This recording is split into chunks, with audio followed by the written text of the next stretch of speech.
अभी हम इस वीडियो में बिहार क्लास 10 के छात्रों के लिए हिंदी जो आप लोग का किताब है ना, हिंदी किताब का जो कविता वाला आपका पार्ट है पदखंड का, जिसमें 12 को चैप्टर है और 12 को चैप्टर के जितने भी लेखक है सभी लेखक का काव्य धारा क्या है उनका, वो अब बोर्ड एग्जाम में बहुत क्वेश्चन पूछे जाते हैं। एग्जाम में 5-5 को ऑब्जेक्टिव क्वेश्चन एक बार मतलब कि एक पेपर में पूछ दिया जाता है। जैसे कि हमने 12वें चैप्टर के जितने भी 12 चैप्टर है आपके, सभी चैप्टर के कवि का नाम लिख दिए और उनके सामने यानी कि उनका धारा लिख दिए हैं। मेरे कहने का मतलब ये है कि जैसे एग्जाम में क्वेश्चन पूछा जाता है कि गुरु नानक की भक्ति धारा क्या है, रसखान की भक्ति धारा क्या है, घनानंद की भक्ति धारा क्या है, तो आपको बताना होता है, ऑप्शन में खोजना होता है। तो आप लोगों को मैं बताऊंगा, तो आप लोग अच्छे से वीडियो को देखना, ठीक है ना।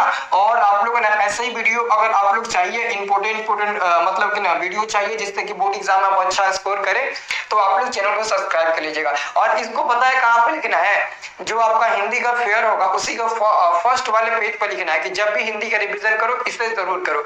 आपको 5 नंबर कोई नहीं छीनेगा, पूरे को पूरे कितने नंबर मिलेंगे, 5 नंबर आपको मिलेंगे, 5 नंबर कोई नहीं छीनेगा आपसे, ठीक है ना। तो इसको लिख लेना कॉपी पर, ठीक है। तो देखिए ये इधर कवि का नाम और इधर उनका धारा का हम नाम लिखे हुए हैं, ठीक है। तो देखिए यहाँ पर है आपका पहला नंबर कवि का नाम है।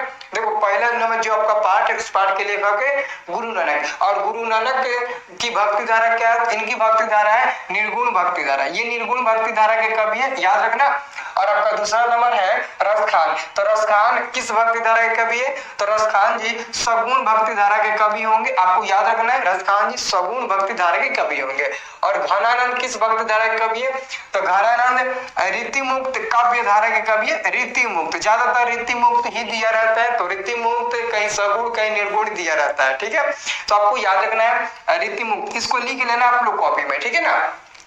और चौथा नंबर जो आपका चैप्टर है उसके लेखक कौन है, बद्री नारायण चौधरी और प्रेमधन। देखो कभी कभी इनका नाम पूछा जाता है कि बद्री नारायण चौधरी का शॉर्ट नेम क्या होता है, प्रेमधन, और प्रेमधन का फुल नेम क्या होता है, तो बद्री नारायण चौधरी। ये भी बोर्ड एग्जाम में बहुत क्वेश्चन पूछा जाता है।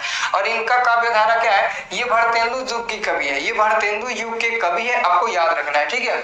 उसके बाद से एक आता है सुमित्रा नंदन पंत, तो जो 5वां चैप्टर के लेखक है वो है सुमित्रा नंदन पंत, और सुमित्रा नंदन पंत जो है ना वो एक छायावादी कवि है, तो यहाँ पर हमने छायावादी लिख दिया इसके सामने। तो आप लोग भी इसे अच्छे से लिखकर मतलब ना याद कर लीजिएगा, ठीक है ना। तो 5 को मैंने बता दिया, अब चलिए हम आपको बताते हैं इसके आगे का, ठीक है ना। 5 को हमने बता दिया, अब इसके आगे हम आपको बताते हैं। देखिए 5 के बाद से आप 6वां नंबर देखिएगा ध्यान से। 6वां नंबर है कि रामधारी सिंह दिनकर, रामधारी सिंह दिनकर, दिनकर का पूरा नाम रामधारी सिंह दिनकर, रामधारी सिंह दिनकर को शॉर्ट नेम में क्या बोला जाता है, तो दिनकर बोला जाता है। तो आपको याद रखना है कि ये जो है ना वो उत्तर छायावाद कवि है, ये उत्तर छायावाद कवि है, इसको आप लोग ना अच्छे तरीके से एकदम आप लोग लेकर याद कर लीजिएगा। उसके बाद से हमारा सच्चिदानंद हीरानंद वत्स्यायन अज्ञेय, बोर्ड एग्जाम में बहुत ज्यादा बार प्रश्न पूछा गया है कि अज्ञेय का पूरा नाम क्या है, तो सच्चिदानंद हीरानंद वत्स्यायन अज्ञेय, ये अज्ञेय का पूरा नाम होता है, और याद रखना, ठीक है। और ये जो कवि है वो प्रयोगवाद के कवि है, आपको याद रखना है, ये बहुत एग्जाम में क्वेश्चन पूछा जाता है, प्रयोगवाद के कवि है। और अगला आपका 8वां नंबर चैप्टर आएगा एक वृक्ष की हत्या, पाठ के लेखक यही है ना कुंवर नारायण जी। एक वृक्ष की हत्या आपका पाठ 8 है, और एक वृक्ष की हत्या पाठ के लेखक है कुंवर नारायण। और कुंवर नारायण कैसे कवि है, संवेदनशील कवि है, संवेदनशील, नगर संवेदनशील ऐसे बोलते हैं ना, ऑप्शन में कभी कभी दिया रहता है नगर संवेदनशील कवि है, तो वही है कवि संवेदनशील, ये कवि है, आपको याद रखना है। अगला आपका दोस्तों चैप्टर आएगा हमारी नींद, जिसके लेखक है वीरेंद्र डंगवाल। हमारी नींद जिसके लेखक कौन है, वीरेंद्र डंगवाल है। तो वीरेंद्र डंगवाल जो आपका चैप्टर है ना, वीरेंद्र डंगवाल जो कवि है ना, ये कैसे कवि है, तो समकालीन कवि है, समकालीन। और कभी कभी दोस्तों ऑप्शन में ना जनवाद दिया रहता है, तो जनवाद पर भी आप लोग टिक लगा सकते हो, समकालीन या जनवाद, ठीक है ना। इसको आप लोग लिख लीजिएगा।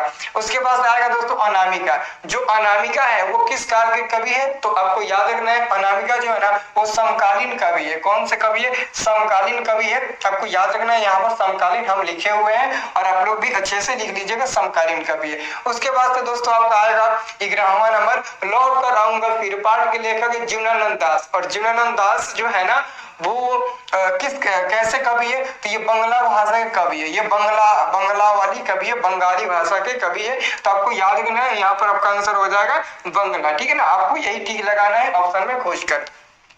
उसके बाद से हम बात करते हैं 12वां नंबर।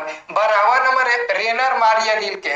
मेरे बिना तुम प्रभु पाठ के लेखक यही है, रेनर मारिया रिल्के, जिनका जन्म हुआ था जर्मनी में। और ये जो कवि है वो गीतात्मक कवि है, गीतात्मक। ठीक है ना, आपको याद रखना है ये एक गीतात्मक कवि है। तो इसको आप लोग ना कॉपी में अवश्य लिख लेना। ठीक है ना, देखिए हम भी इसको लिखे हैं, लेकिन हम थोड़ा टाइम निकाले थे, बुक को हर मतलब चैप्टर को एक एक पेज पढ़े थे, तब जाकर इसका आंसर मिला था। तो हमने भी वैसे ही करके आपको लिख कर दिया। तो आपको याद रखना बहुत जरूरी है। ठीक है ना, बाकी सब हमारे ऊपर छोड़ दो। अभी जिस पर भी आपको वीडियो चाहिए, जिस जिस चीज पर आप कमेंट करके बताइए, हम आपको जरूर उस पर वीडियो देंगे। और ऐसा नहीं है कि हम आपको जो वीडियो देंगे एग्जाम नहीं आएगा, ये मेरा चैलेंज है। वीडियो ज्यादा देर नहीं है, ज्यादा देर का नहीं है, आप सेव कर लीजिए। अगर नहीं क्वेश्चन पूछेगा ना तो मेरे को बताना। देखो इधर से तुम्हारा क्वेश्चन फंस जाएगा, पाठ कवि के लेखक के नाम से क्वेश्चन फंसेगा, जन्म मृत्यु से क्वेश्चन पूछेगा, माता पिता से क्वेश्चन पूछेगा, कहाँ पर जन्म हुआ, मृत्यु कब हुआ, इधर से क्वेश्चन पूछेगा। उसके अभी आपको मैं बता रहा हूँ। ठीक है ना, उसके बाद से आपका गद्य खंड में पूछेगा, पद खंड में पूछेगा। तो इधर से इसका मिला जुला कर क्वेश्चन आपके बोर्ड एग्जाम में ज्यादातर पूछे जाते हैं। तो आपको टेंशन नहीं लेना, मैं बता दूंगा आपको, सब वीडियो आपको दे दूंगा। जिस पर भी वीडियो चाहिए आप हमें कमेंट करके जरूर बताना, ताकि मैं आपको वो वीडियो दे सकूं। ठीक है ना, चलिए दोस्तों मिलते हैं नेक्स्ट वाले वीडियो में, तब तक के लिए जय हिंद।